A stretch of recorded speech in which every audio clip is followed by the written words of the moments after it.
Are you getting knocking or buzzing sounds during iPhone calls? No need to worry. In this video, I will show you some easy and advanced troubleshooting guides to fix knocking or echo sound problems during phone calls. So, let's get started. Solution 1. Restart your iPhone. Give a simple restart on your iPhone. Often only giving a simple restart on your iPhone can solve minor software bugs and glitches. After that, check your issue. Solution 2. Turn off noise cancellation.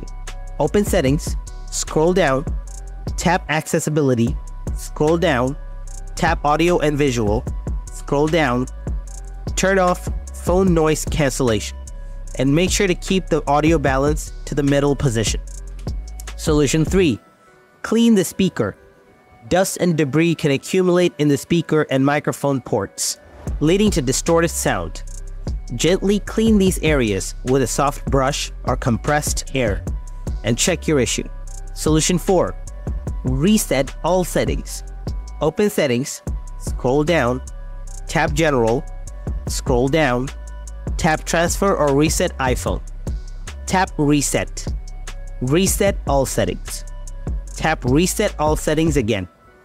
After doing this, if you're still having any problems, then contact Apple support for assistance.